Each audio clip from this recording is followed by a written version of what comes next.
This is Cookie Pocket. This is Cookie Pocket, and I don't usually make myself a target, but today I have decided to get myself flamed by these absolute geniuses, these college educated artists. Oh Lord. And I'm here to fervently defend the traditional household and other controversial things. I'm glad I didn't say it. So today we're discussing The Lost World, Jurassic Park. Yeah, that drives me nuts. No. We barely even got past the title, Christian. All right. That is true. Christian is raring at the bit here. So Spielberg has directed 2 sequels in his lifetime, the kind that Christian adores and the kind that I adore, and we're talking about Temple of Doom. And I see. Yeah. So, it's a sequel, and I'll give a little bit of backstory as to how it came about, but essentially, Michael Crichton, it's all his fault. We can say it was all his fault because he was pressured by every living being with a wallet to make another book because they had to make the book first before they made the movie. So that was the reason why. And Crichton knew that when he made the book that it would be the screenplay of the second movie, and it ended up not being that very much at all, which is pretty much Spielberg's fault. But we'll talk about our opinions now. What did you guys think about this? Yeah, I think it's interesting you mentioned the book right out the gate, because I read the book, The Lost World, Crichton's version of The Lost World, before I read the original Jurassic Park. I think I read it when I was maybe like 12 or something. I'd wanted to read Jurassic Park for a while, but I couldn't. There wasn't a copy of it at my library, and I didn't buy things online at that age.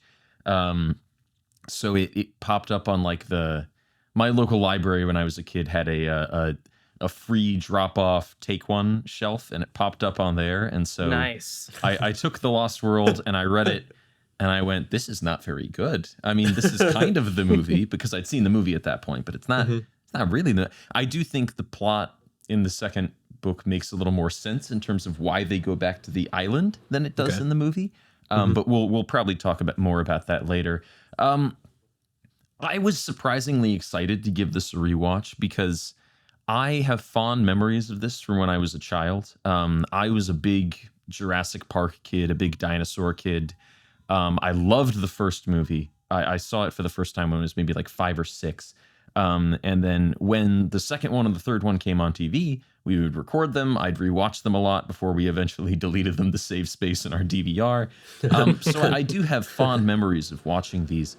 And when I was at that film festival, which I mentioned last time in New York, and they were playing these on the wall in the hostel, this second one particularly, just watching it at like 1 a.m. with a drink in my hand, silence, like except for the subtitles, I thought, is this a better movie than I remembered? So I was excited to give it a rewatch. And unfortunately, I really don't think it is. In fact, it might be worse than I remembered. I hesitate to say this with professionally produced films because this movie is made by people who know their craft and have been doing this a long time. But a lot of elements of this movie I really feel are just bad and kind of borderline incompetent. And I don't think it holds together at all as well as the first Jurassic Park, which in my opinion is a perfect film. And I think a lot of that boils down to the difference in the kind of filmmaker that Spielberg was when he made this versus when he made Jurassic Park. Spielberg kind of got his start in adventure movies and horror movies, and I think despite Jurassic Park being a big movie, he brings a lot of those instincts to that movie and makes it this tense, almost small feeling survival horror film. And by the point that he's made this only 4 years later, but that's after Schindler's List, that's after he's become a much bigger filmmaker. I think he's bringing much more kind of traditionally epic techniques to this to try to make it feel big and exciting. And I don't think it resonates nearly as well. So this was a 2 out of 5 for me. I don't think I disliked it as much as say Christian did, but it certainly wasn't the solidly okay movie I was hoping it would be. It's interesting. I thought I disliked it more than you, but I think your opening criticism, at least of the sort of craft elements, are harsher than I expected, even having read your review. But I really didn't like this. About 2 years ago, like July of 2022, I think is when I wrote this up on Letterboxd. It's very rare for me not to finish something, but I had gotten maybe 40 or 45 minutes through Lost World, and I was like, you know what? I'm bowing out. I could watch something that I know I'll like more. And I've done that to maybe a dozen to 15 things on Letterboxd out of the almost 2,000 that I've logged. So it's a very rare choice for me to make. So when I heard Mitchell picked it, I was like, great, I get to watch those 40 minutes again.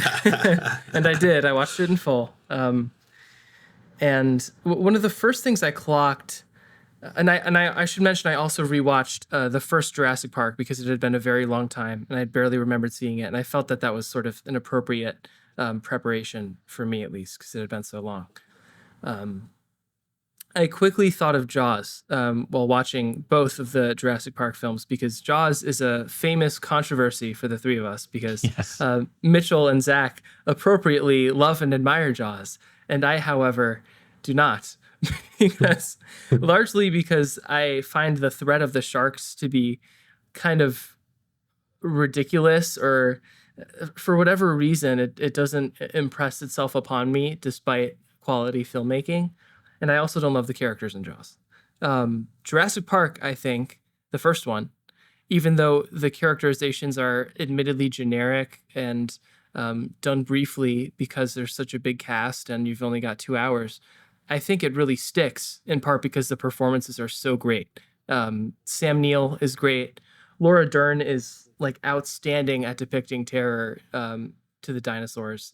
And equally important is that initial instance of wonder that they feel the first time they behold dinosaurs alive in front of them. Like, how could this be? And I think that sense of wonder is really gone here. There's even a line where Goldblum teases his compatriots for oohing and aahing at the dinosaurs, and it's kind of a funny moment. But on the other hand, I was like, I feel like their reaction to these dinosaurs is really kind of mundane for how extraordinary this should be to them.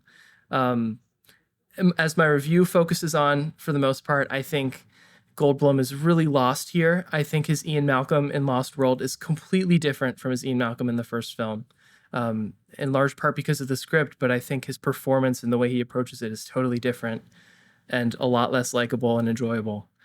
And I saw in someone else's review on Letterboxd, I think, that Spielberg was editing part of this like off the set, or was doing some of this work virtually. And I think it kind of shows.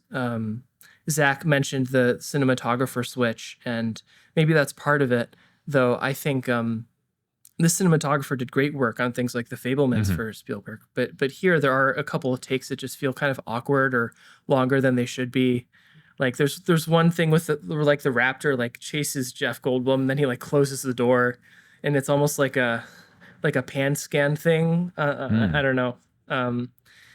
But yeah, I thought this was really messy. I didn't enjoy it. I like a lot of the actors in here, and they didn't do it for me in this case. So 1.5 out of 5, kind of a bummer. Something I did think of, even when I just saw your review, Christian, that I wanted to mention, because I don't think it's a huge topic of discussion, but I just want to throw out my slight defense, is I think it's I believe that Ian Malcolm from the first movie would end up where he does in this movie. I agree that it's a different version of the character, but in the first movie, Ian Malcolm is this kind of cocky rock star, scientist, celebrity.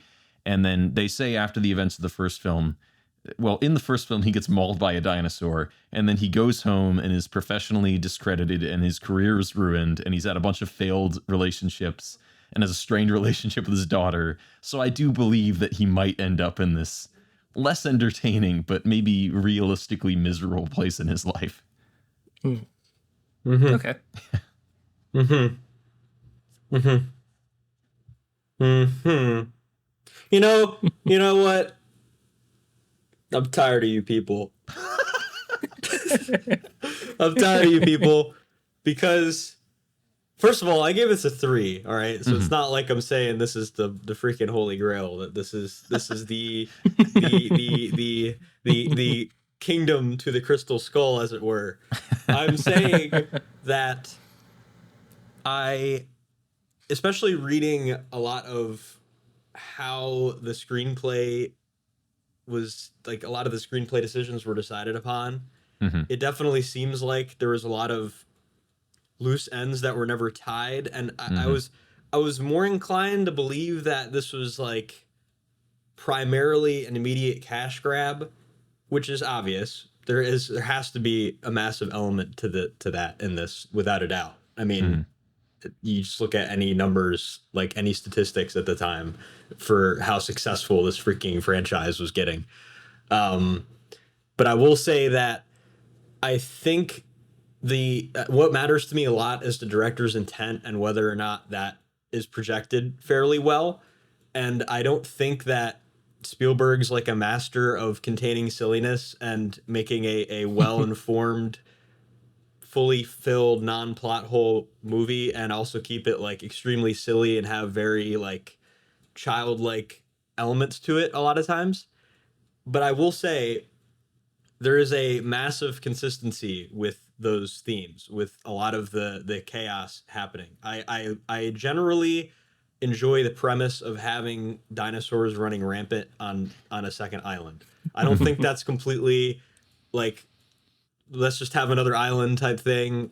I feel like that's a reasonable decision to make. It's a reasonable thing to weave into the story. Generally, I feel like I don't really like the beginning scene, honestly, but generally I like the way that the sequel was integrated.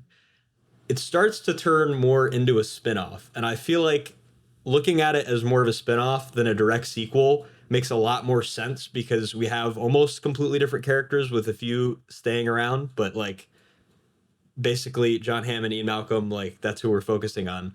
And I think it's kind of like a middle adventure type thing, like when like this is supposed to lead on to another great thing, which Jurassic World kind of eventually becomes.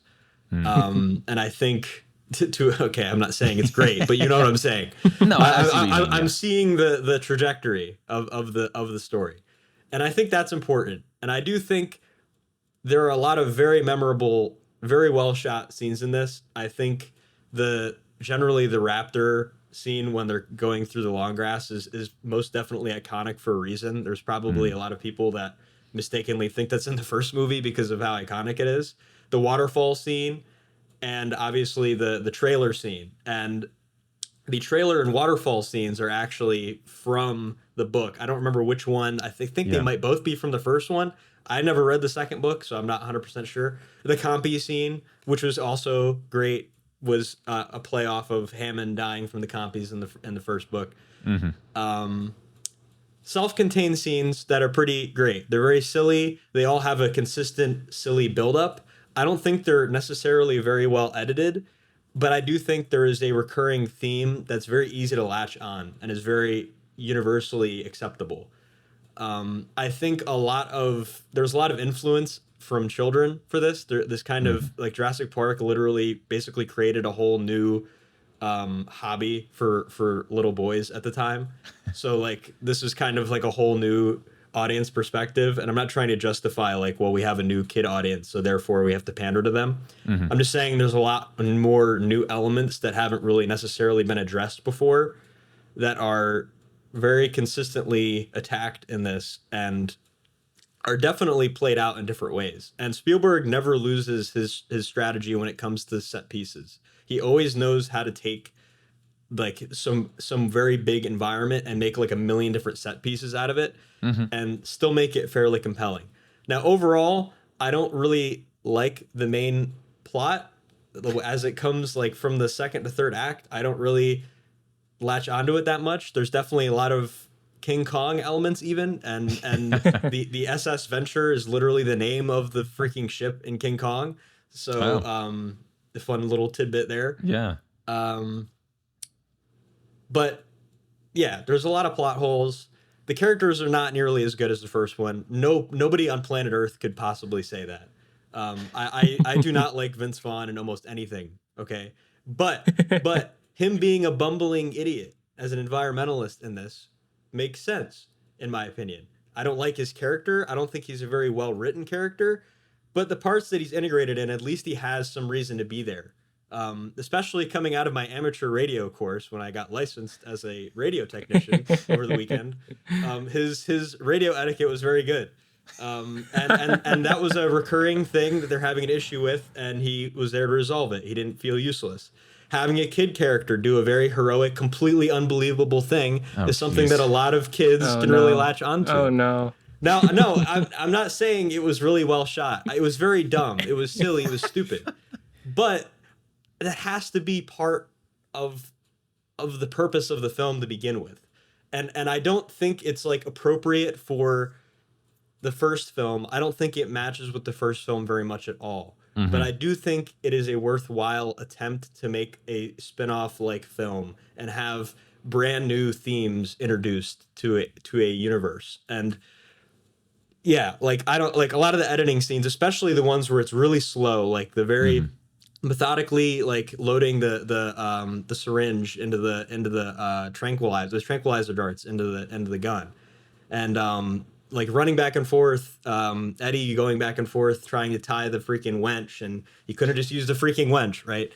So plenty of like little things that come up like every scene, and kind of show a very kind of show like there was some hastiness and things that were missed.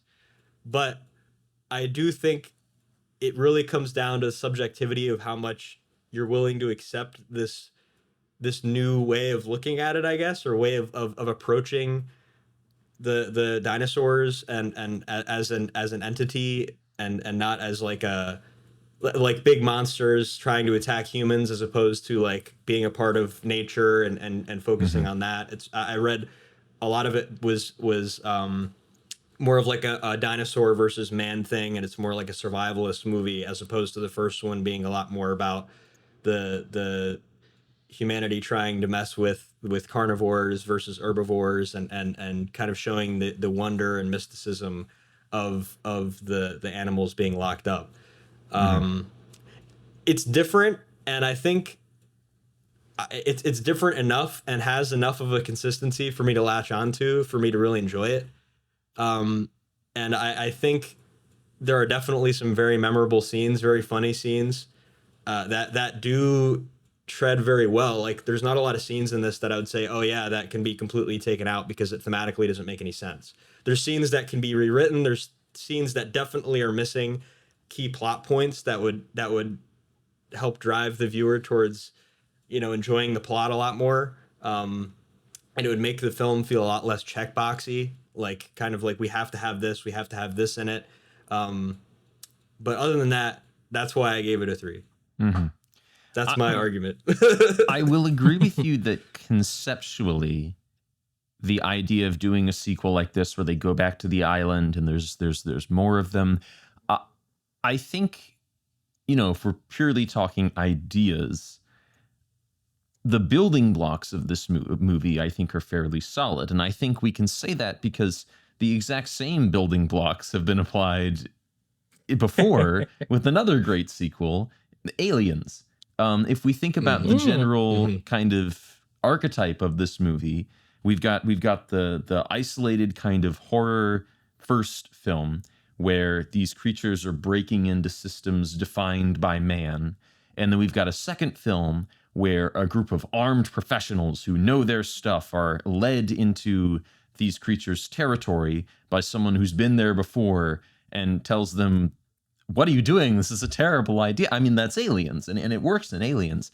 I think the reason it doesn't work here for me is down to a lot of stuff. I think that the kind of structure of the story is very loose and wandery, and kind of like you mentioned, Mitchell, there's a first act and there's a second act, and then there's kind of the second act never really ends. It just kind of squiggles off, and then suddenly we're back in San Francisco after San Diego, one of the saints. After some amount of time, it feels like it's meant to be like, all right, we got back here in 2 hours and it's time to put on a press conference. But other parts of it feel like it should be much longer than that. It's very odd how it's timed out. And I also think there are good new characters in this movie that I am interested in, but the movie doesn't really introduce them or outro them at all. I think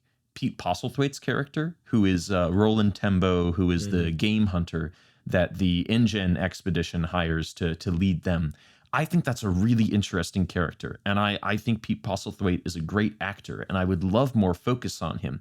But he doesn't get introduced to the movie. He's just there in a car directing people. And they shot a scene that introduces him and Ajay, his kind of assistant, that introduces both of them and sets up this idea of him trying to go on one last great hunt because that's all he really feels he's good for, and he feels meaningless now that he's hunted everything on the earth. But they didn't include that scene in the movie for some reason.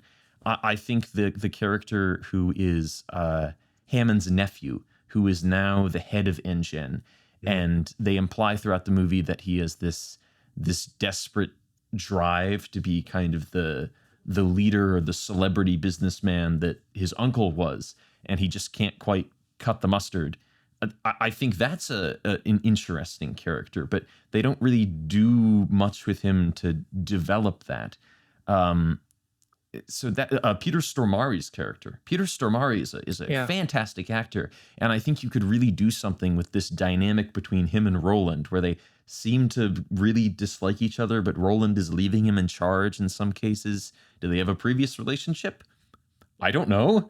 That would be interesting, but it's not in the movie. So I do think that maybe there was a solid kind of survival horror film in the script, in the edit somewhere. I mentioned in my Letterboxd review that I really don't like Michael Kahn's edit of this film.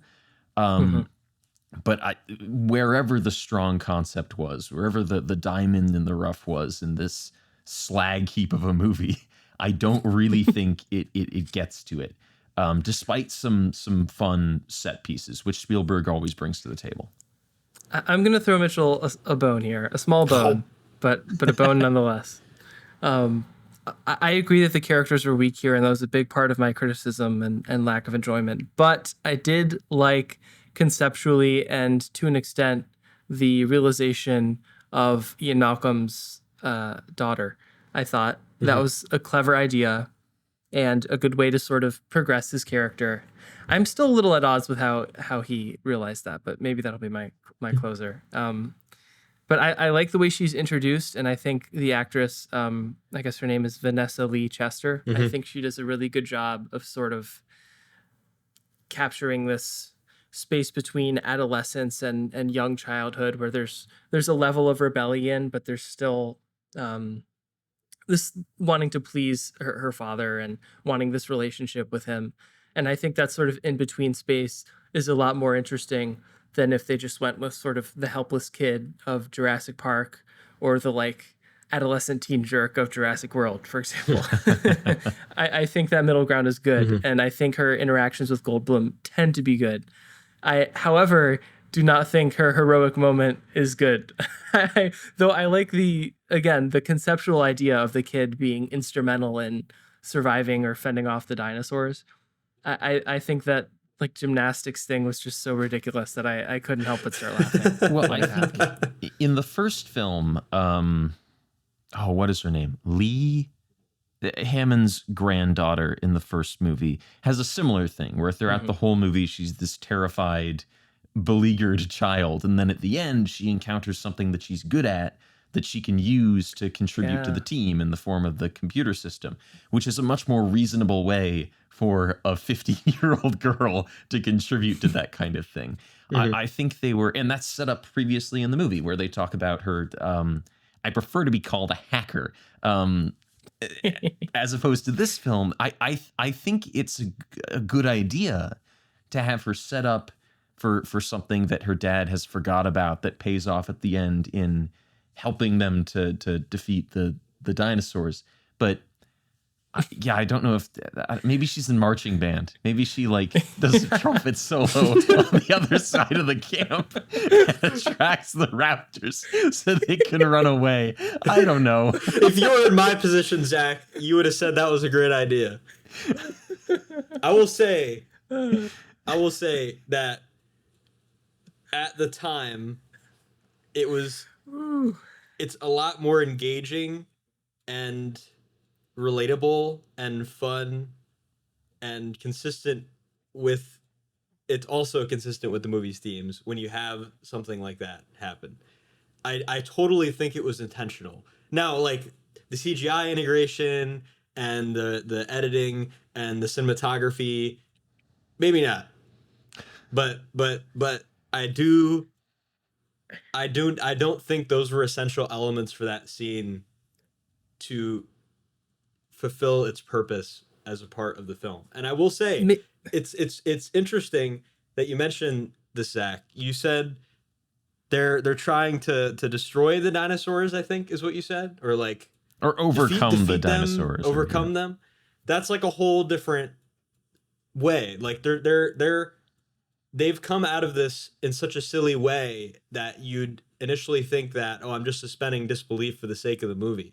But this is this is very much a fan film because a lot of the audience expectation was that, okay, you're going to have this villain that's going to die, which is Peter Stormare's character is that guy, right?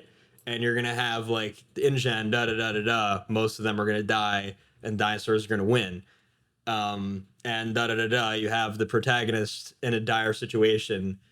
They're obviously going to survive, so we're going to make it entertaining, ridiculous, silly, and chaotic for it to be engaging, which was the overall goal. I feel like the fulfillment of that goal is kind of where we disagree. But I do think that there is some element of understanding what kind of audience this was intended for, and I hate to be that guy to bring that up. Yeah. But I do think that there was some passion involved in that. Now, like you said, Christian, like there was parts of this that Spielberg was not a part of at all. Like that entire intro scene, he was literally in Hawaii on that island when they were filming that scene, and he was not at all part of it. It was like a whole different crew filming it apparently.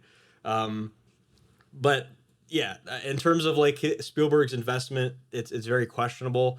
And one of the things he mentioned was that he lost a lot of confidence about this film later on. Kind of just thought too big of himself, and he was like, he literally said the first movie made $1 gazillion. So right, yeah, it was, we kind of see what he was trying to get out of it. But yeah, I now it doesn't hold a candle to Temple of Doom or anything, but I do want to say that Spielberg's films, as he said himself, are very much made without a sequel in mind. And I do think a lot of the topics and the set pieces and everything, he really exhausts as much as he can out of those areas. Aliens being kind of an interesting comparison that you made, Zach, because they do find a lot different settings, a lot different areas with the same general tone and general like colors and feeling, while having a different theme pretty much entirely. And I do think that this film does that to some extent. I don't think it integrates it as well and doesn't have generally better writing or more likable archetypes as characters. But I do think this is a dinosaur-centric movie, which is kind of my arguments for a lot of the Monarch films. Which I haven't even seen the show. Which and which is a more character-driven show, by the way. Okay. But I will say, this was definitely a dinosaur-focused film, and a Return of the Jedi Ewok-focused film. No, just kidding. But to an extent, right? And I think you start to run into problems when you start listening to the kids sending you letters in the mail telling you, I don't want to have the beginning be boring, and I want to have this dinosaur in this. God, I love you so much, Steven Spielberg. Then you run into problems. I will say, for Kelly's actress, she met him when she wanted him to sign something, and he was like, Oh, "I'm gonna have you in a movie someday," and that that's eventually crazy. happened. So That's so cool. And Vince Vaughn. That is cool. That Vince would be kind of Vaughn- creepy in the moment, wouldn't it? Yes, Vince Vaughn never even had a screen test. Vince Wow. Vaughn met Steven Spielberg and he hired him, which is very apparent in this. Well, okay. Vince Vaughn nowadays is a very different actor to Vince Vaughn when this movie was made. I think we should point out, because at this point he's he's the hot up and coming like indie actor who's done like Swingers and Yeah. hasn't yet done Here. like Wedding Crashers and what was the movie where he has a bunch of kids? The Sperm Donor, the Mailman, the Delivery Man. That was it. He hasn't become like basic comedy guy. So I think that they were trying to go for that appeal rather than just the inexplicable. That's Vince Vaughn. Why is he there? Yeah. Yeah. And I want to talk about Julianne Moore while we're still on Right, the characters. I love Julianne Moore. I think in terms of pure talent, she's one of the best actors still working today. I guess her most recent thing was May December, the Todd Haynes film, and she's just like staggering in that. And she's been great in some Paul Thomas Anderson films.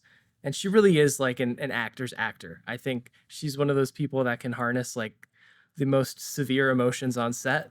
But I also wouldn't describe her as someone that's like, I don't know, Joaquin Phoenix coded, where all of her performances are really overwrought. I like Joaquin Phoenix.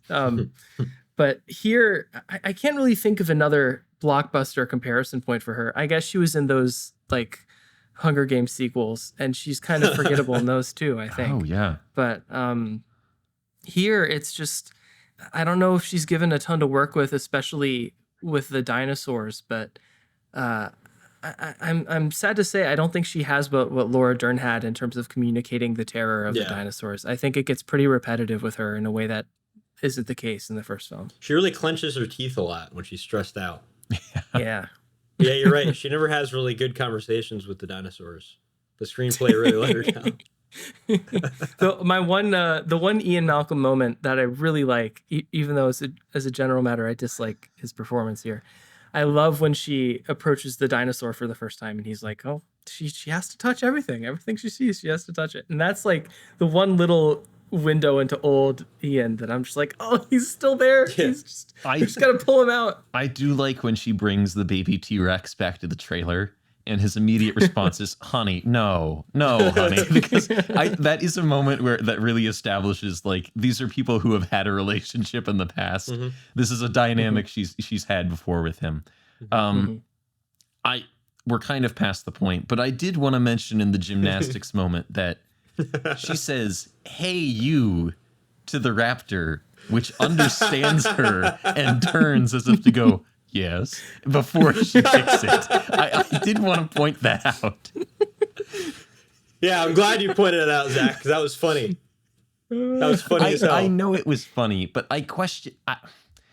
maybe it was meant to be. I don't know. In which case, maybe my complaint is more that moment is tonally bizarre and doesn't really work, for me at least. But I think that's the final cherry on top that makes that moment really ridiculous for me. Is, "Hey, you." Yeah. "Oh, me? Do you? Is it my number at the DMV? What?" I know we cannot go with talking about the second one without mentioning the elusive third one. Right, which used to be my favorite when I was a kid. I will say that the argument to get freaking Ian to come back is way leagues better than Sam Neill. That boy should be retired. He should be done. That was it. That man is traumatized for life. And they freaking I absolute hate on that persuasion, the gaslighting of that. And William H. Macy too.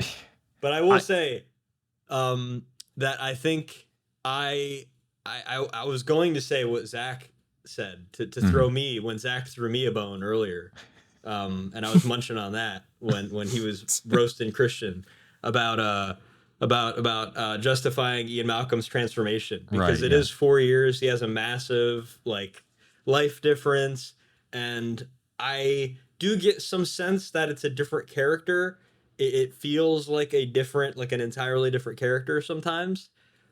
But I will say that there is some element of I won't say a typecast, because that ends up not being true, but definitely we very much associate Jeff Goldblum with Ian Malcolm still, and I do imagine there's a realistic justification for differences in his character in this, and I also think that he's used less as a scientific vector and more as an audience vector when he's very clearly and blatantly and hilariously bringing up how dumb everyone is, even though making some dumb decisions himself. But at the same time, it's just interesting to have a somewhat self-aware character knowing how ridiculous the situations are, and also having an expression that exudes that, especially when the Raptors are like, all of a sudden the Raptors are absolutely dumb as balls and they can't freaking kill any of the protagonists at all. Which I would assume is very much an intention of the scene.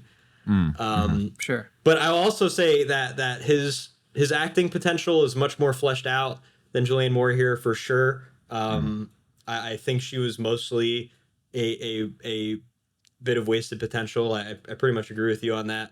But yeah, I do like Ian Malcolm here. I 100% like the original Ian Malcolm. It's a better, more well written, well fleshed out character, but I do think he serves the plot in a different way here that is fairly believable, and has some pretty great lines too.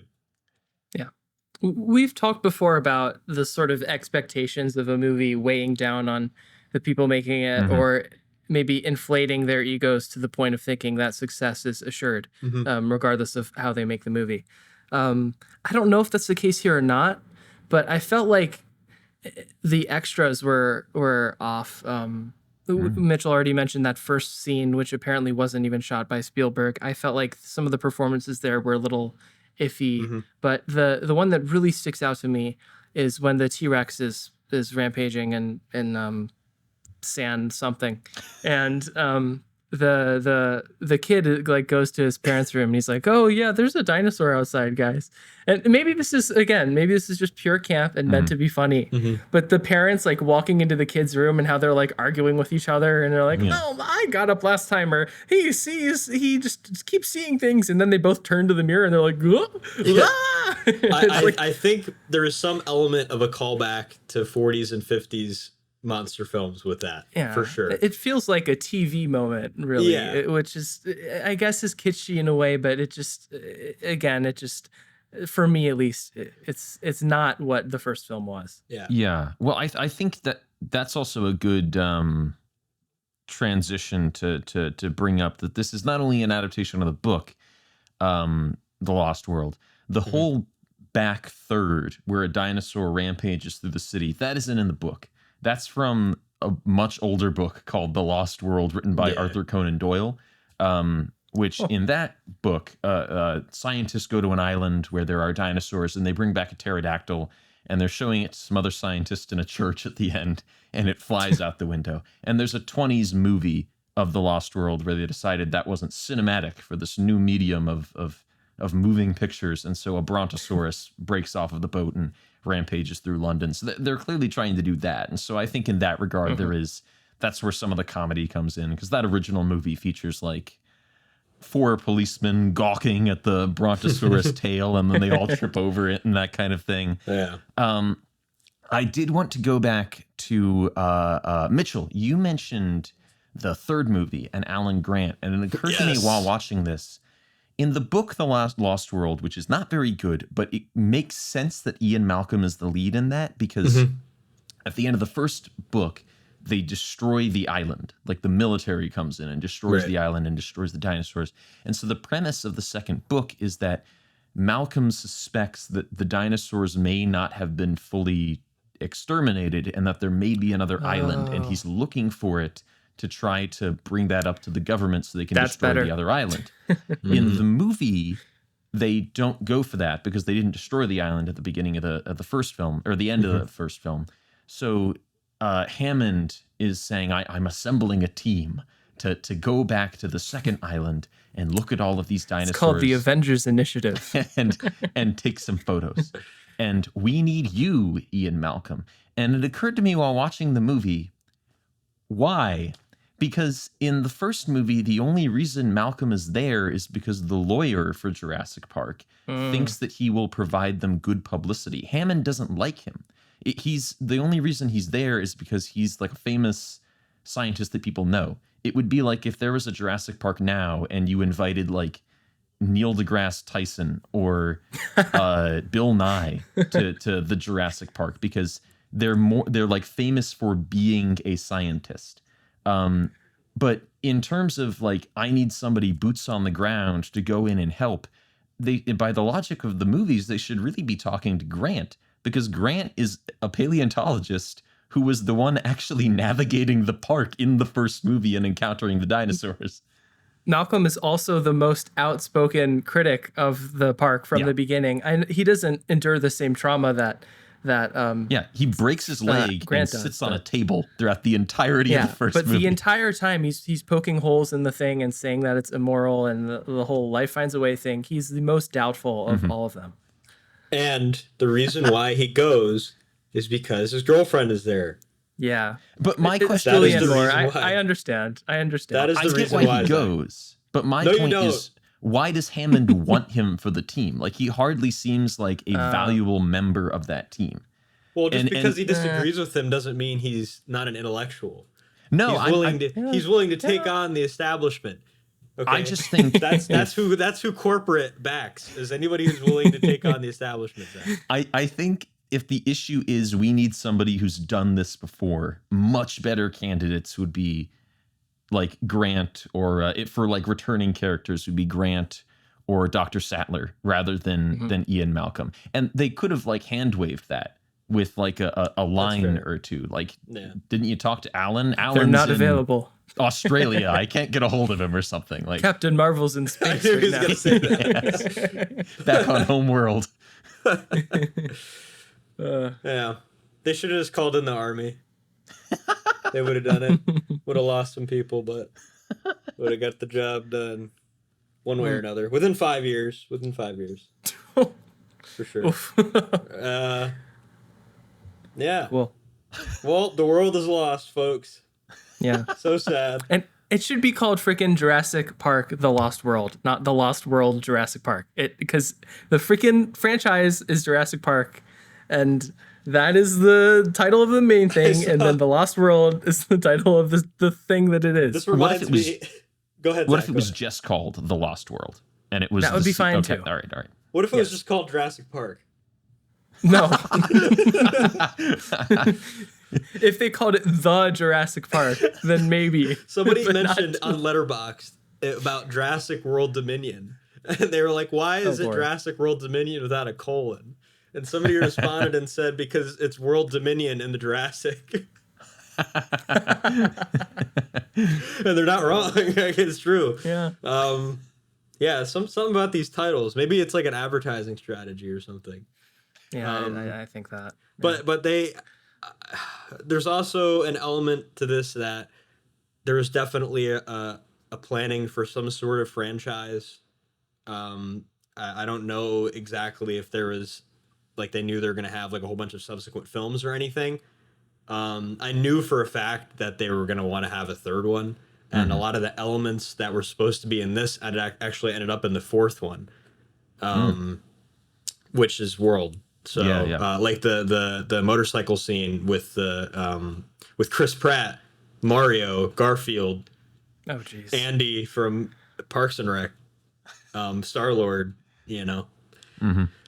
riding on a motorcycle with the Raptors, which if you look at Jurassic World, there are elements of silliness that very much give Lost World and very much do not give 1 or 3. So its position in the franchise is very questionable, if not disappointing. But I've seen this so many freaking times, and it's a very fun time. And but yeah, it's very weak. It shows that there wasn't a lot of confidence in the production, and really it's not entirely necessary that you see it, and for the sake of continuity, if you want to see the other ones that come later, the other 4 after this one.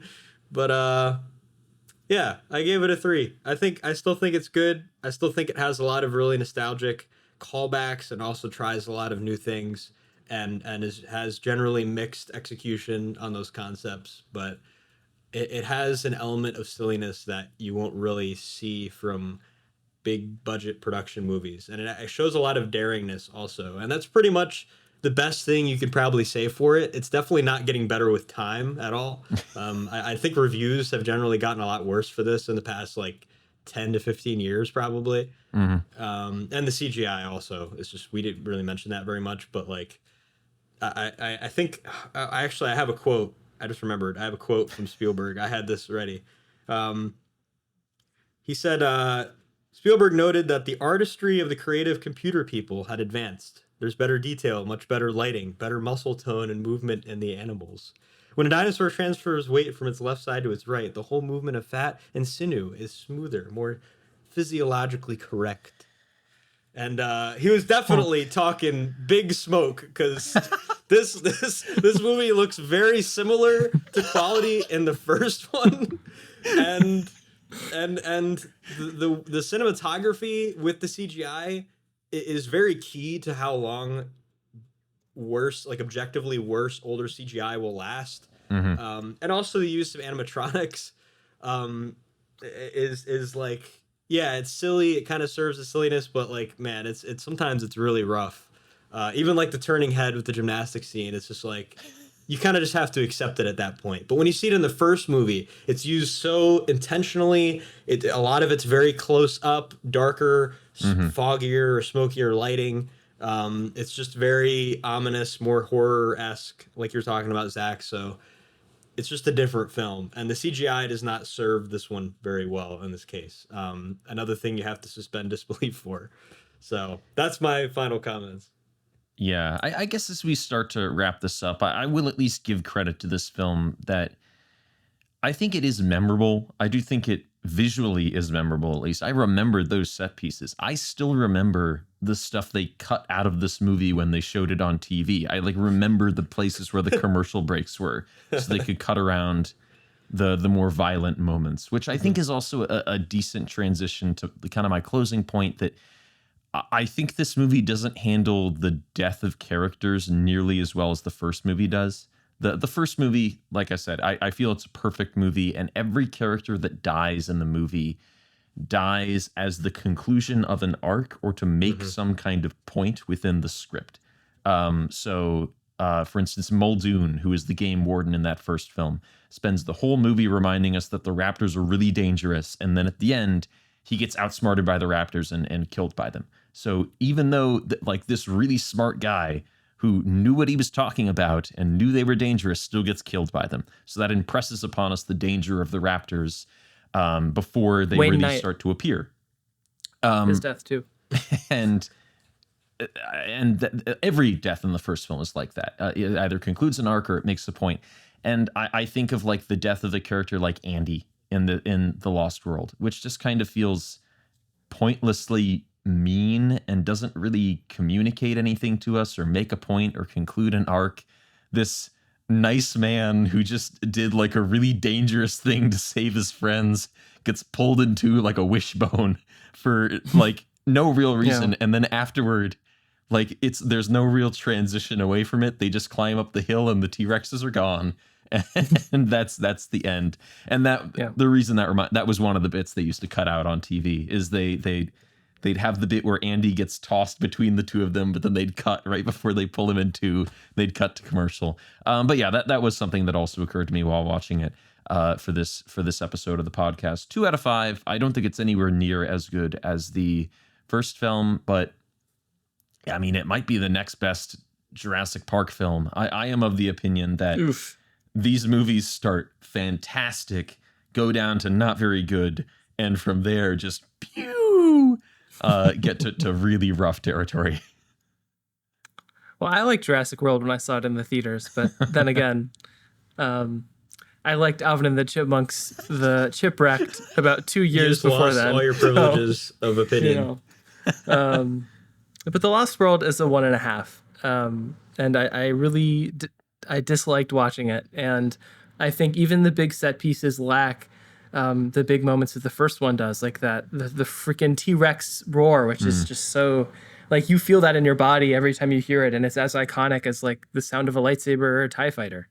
And it feels strangely absent here. And the use of like 2 T-Rexes in scenes like the trailer scene, I think, tend to dilute the effect of either rather than making it feel more exciting. And the way that that's covered, the way that it's revealed that there's 2, is pretty unexciting.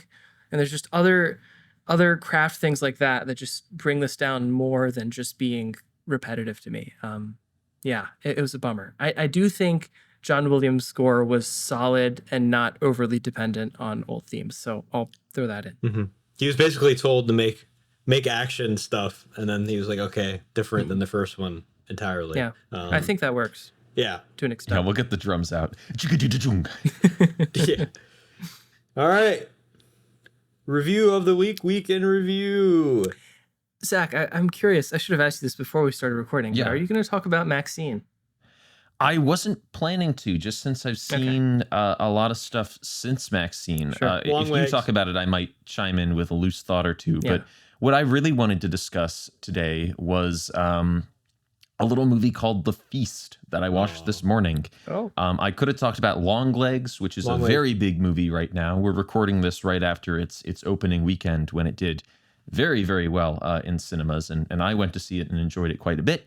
But instead, I'm talking about this very little talked about movie from last year. It's a Welsh horror film, which is actually in the Welsh language, which is very rare. You don't hear Welsh in really much of anything anymore in terms of film or theater. So I really enjoyed hearing that in the movie. And I also think the movie, its themes and its narrative, the use of the Welsh language actually really complements the message it's going for and the ideas it's going for, because it's very much a film about the Welsh countryside and kind of the absorption of Wales by the larger country of Great Britain, and to that same extent also like Europe as a whole, and kind of the use of Wales resources. And so using what is essentially a dying language in this little film, I think works with those themes. In terms of the narrative, the movie is about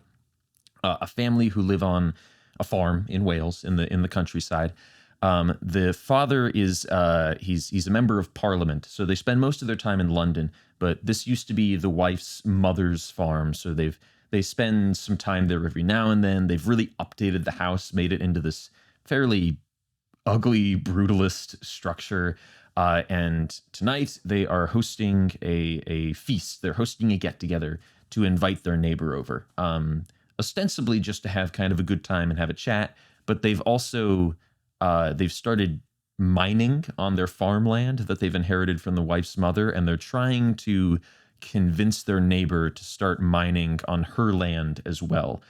So that's kind of the frame of the whole thing. And the main character is this girl from the village who's helping the wife out to prep the meal. Her name is Ladi. And she kind of, we see her sort of outsider perspective of this wealthy family. So in that regard, it kind of reminded me of Parasite, but it very quickly turns into something a little more supernatural. Ladi is behaving quite strangely, and there's this question of, is she possessed? Is she a ghost? Is she the undead? Does she have kind of unsavory plans for this family? And that's sort of the tension of the movie. So conceptually, I enjoyed it quite a bit, but it's very slow to get going and doesn't really amount to that much in the end. It has a good ending, but it feels more like an ending that would be suitable to a short film with the same plot than a feature. After 96 minutes, I felt myself kind of thinking, oh, is that it? That's all we're here for? And additionally, it's kind of a petty complaint, but this girl who's helping them, the main character, kind of our narrative character, who's helping to serve and prep the meal, behaves so strangely throughout the first half of the film and is so unhelpful that, like, she has to be there for the plot to happen because she's the key to the plot. But it really strains credulity, because I found myself thinking, like, this girl would be sent home or fired before the plot even started with all of these strange things that she's doing. I think there could have been a better way to implement her in the plot. Maybe she's the girlfriend of one of the sons or something who lives in the village and gets invited up. Something like that, where she can't, it wouldn't be as easy for the family to just kick her out. But yeah, it definitely, I mean, it's a minor complaint. And it's, the defense is obviously, oh, well, she has to be there for the plot to happen. But it did really bug me as the movie kept going and she kept helping so little with the meal. So 3 out of 5 for The Feast. I think it's worth checking out if you are a fan of horror, if you're a fan of Welsh culture and Welsh cinema and kind of greater British cinema in general. But if you're just looking for something to watch, I probably wouldn't recommend it. You know, I don't think I'm going to talk about Maxine. I've talked enough about disappointments today.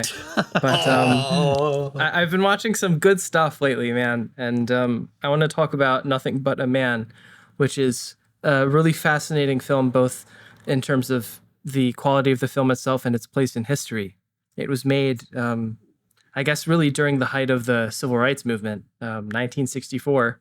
And it's about the sort of trials and tribulations of a black man who works, he's a railroad worker, and he's sort of confronting racial prejudice every day. And it's also a sort of love story. And it's hard for me to describe how horrific it is. But interestingly, this is Michael Romer's first film.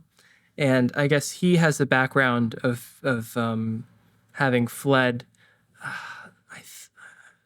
I don't remember if it's Germany or not, but he was, either him or one of his family members had fled Nazi occupation, and but he and his co-writer did not have any experience with anti-black prejudice in America. So it's kind of amazing to see how well written it is with that context. And these performers are really giving their all. Ivan Dixon is the main character. His father is played by Julius Harris, who apparently wasn't even a professional actor at the time that this was made, which is just incredible because he does a lot of physically moving stuff. He plays an alcoholic, and it's all very convincing. And I was kind of knocked out by how sensitive this film was, and yet it didn't exist as, it didn't feel like it had this agenda to sort of, I don't know, provoke white guilt or check things on a list to achieve this sort of sentimental portrayal of the time or really push itself even as necessarily a statement of civil rights. But it was just this very beautiful human story about these people in this time. And I guess at the time it came out, it was suppressed and it didn't get wide distribution, and it wasn't really restored until like the 90s. And much more recently, there's a Criterion Blu-ray restoration. But I was really knocked out by this, and part of my difficulty in describing it, I think, should serve as a emphasis on its quality, because sometimes you watch something and you try to describe how good it is, and all you can come up with, oh my gosh, it's so good, you have to see it. And that's kind of where I'm at here. So yeah, if you're a fan of sincere, emotional, romantic films, it's pretty beautifully shot too. It's not at all boring. It's aged beautifully. I really think it's something everyone should see. So Nothing But a Man. Yeah, an important film. Nice. You know what else is important? Oh no. You guys don't know what I'm gonna bring up. You don't know? No. It's not gonna be The Boys, because boy, Homelander killed me wife and took me kids. Starlight. Oh no. No. Do you know what you're going to bring up? I took some time to think about it by the fireplace, Zachary. And Okay. I determined that I haven't seen anything recently. so I decided to focus in on my ear holes and think about what I would drive to my favorite military base and listen to Oh. I heard about this Houdini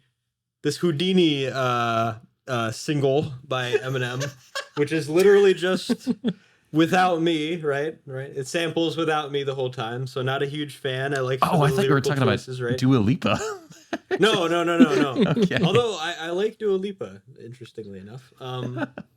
No, I'm actually gonna review the Eminem's most recent album, the death of Slim Shady. Oh, okay. Wow. Coup de grace. And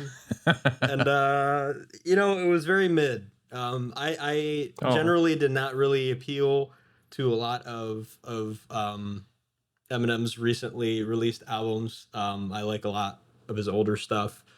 Um, and he definitely plays a lot on that. He's been a lot more nostalgic recently, and he very much references his most popular songs very frequently.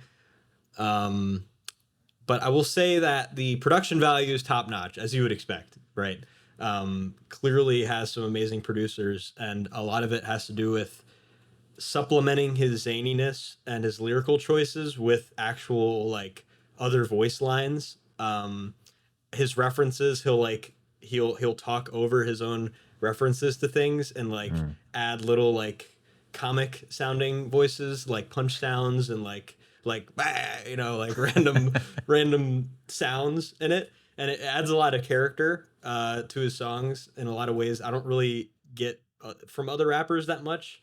um I'll say that I don't like his offbeat and sometimes off key way of rapping, where he kind of goes way overboard trying to rhyme things, is kind of like one of his major criticisms as a rapper. But I'll say there's some pretty good. I don't know where the samples come from, but they're pretty great samples. And he has another thing I'll say with pop artists, especially recently, tend to have other pop artists assist them and basically take over the whole song. If they sing in the first third of the song and the last third of the song, then it's not the original artist's song, okay? You almost can never justify that, right? Especially if they sing the chorus or something, right? But in this case, Sly Piper does a freaking amazing job adding kind of a soul kind of sounding voice to Lucifer is one of my favorite tracks on this. And I have some lines, but one of the lines I really liked from Lucifer was, "My poop is like taking Deborah Mathers at her word. Yeah, I'm that absurd. We had a spat. Then afterwards, we squashed the beef like a hamburger patty, or should I say gigantic turd, because I put that crap to bed like Amber Heard in a mattress firm." And I thought that was a pretty epic. That was a pretty epic, epic go. I was like, where is this going? There's a whole thing with Candace Owens that is fantastic in it. I can't read it. It's just got too much vulgar stuff in it. But you can imagine the types of things you would reference in it. And then coincidentally, the song that's right after, Antichrist, is also one of my favorite tracks. Try not to get seen with Ben Affleck, me and Seth Green hanging on to the left wing of Jeffrey Epstein's jet, screaming, "Hey, don't forget me." That's pretty awesome lyrics. Wow. He definitely doesn't hold back with the PC stuff. I do think he overused his references a lot. I feel like he mentioned Caitlyn Jenner like 4 times and dead named her and things like that a lot. But he mentions pronouns and Gen Z, and he's like, there's like a like one of the songs is like him getting arrested by the PC police. Yeah, it's just there's but like I said, with like the way he integrates those different sounds in his lyrics is it's very hilarious, and it's very well. I don't know the musical terms very well, but it's very well paced with the rest of the songs. Some of them are just, I don't like the artists that are assisting him at all.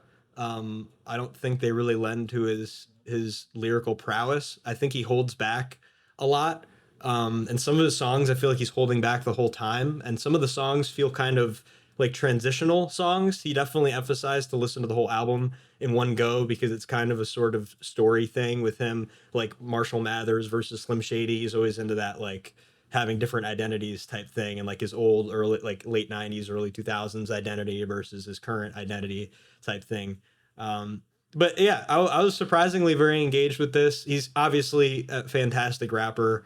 and fairly good at writing very, very relevant lyrics that can appeal to a lot of people while also being very controversial. And that's why I like him. That's why I kind of been like a subtle on and off fan, not a real fan, not a real Slim Shady. So I'm not going to stand up, but yeah. So I don't have a rating for it, but it's, yeah, you should give it a go if you're interested in that. I'm now the only person that hasn't reviewed music on this channel. You can review any John Williams score we haven't talked about. Speaking Zach, of Eminem, I saw a very funny meme earlier today where they dubbed the J.G. Wentworth theme over him performing "Lose Yourself" from 8 Mile. That one's epic. That's great. Anyway, I'll get running. Yes. Please well, run. You're in the trailer, and we're freaking bashing you and pushing you off a cliff. So hang on, this is gonna be bad. Yeah, it is. Mitchell, you're starting us. In 3, 2, I'm ready. 1, go. Spielberg's Scary Ocean. 2 out of 5. New York City subway. 3 out of 5. Sarcasm Island Vacation. 4 out of 5. John Hammond in bed. 2 out of 5. Somehow the Dinosaurs Returned. 4 out of 5. Julianne Moore as the best kind of girlfriend there is, one who travels a lot. 4 out of 5. Troglodyte Insult. 3 out of 5. Animatronic dinosaurs. 4 out of 5. Immediately screaming as loudly as possible. 3 out of 5. Tauntaun dinosaur sounds. 2 out of 5. Ooh, ah. 4 out of 5. Archival John Hammond CNN footage. 4 out of 5. Extendable passenger seat. 3 out of 5. Carrying the T-Rex baby. 2 out of 5. Running and screaming. 4 out of 5. Getting kicked off the gymnastics team. 2 out of 5. InGen Zoom call. 3 out of 5. The rights of extinct animals. 4 out of 5. The baby. 2 out of 5. Peter Stormare staring. 3 out of 5. Backpack seconds. plot armor. My gosh. 3 out of 5. Time. Wow. Okay. We'll give it to you. You're definitely Some good like ones 1,000,000% know what the last ones are, like without a doubt. Yeah. Epic. I wonder what blah, blah, blah, dinosaur, blah, blah, blah is from. I think I'm next. You're next. That's right. Yeah. So I was thinking about this season because I sometimes decide that I want us to watch a movie on this show, and then I get a bit carried away and I plan a whole season way in advance. I have like 11 potential seasons of this show on a hard drive. And this season, I planned this roster back in fall of 2020. And looking at the films, you can really tell that I was doing my first Beatles discography listen at the time, because we have Sgt. Pepper's Lonely Hearts Club Band. And next week we have the film, we'll have Lennon Naked, which is a BBC biopic from 2010. Well, I say biopic. It's not a cradle to grave matter. It's more of a drama starring Christopher Eccleston as John Lennon, which is about the specific window of about 1967 to 1971 in John Lennon's life, based around his meeting Yoko Ono and going through the breakup of the Beatles, that very turbulent period. It stars a lot of very well-known British actors, a lot of people I know from Doctor Who and spin-offs of Doctor Who. And so I'm excited to discuss it, because certainly when I'd planned this season, I had not seen this at all, and I saw Christopher Eccleston, one of my favorite actors, plays John Lennon, one of my favorite musicians. We got to watch this on the show. So next time we'll be watching and talking about Lennon Naked from 2010. Check it out if you want to keep up with this. Can't wait to watch it. I wonder what I'll think of it when I do. Yes. Naked. Funny. Literally too, yes. Oh dear. Okay. Well, I'm never going back to this island again, guys. I don't know about you. But...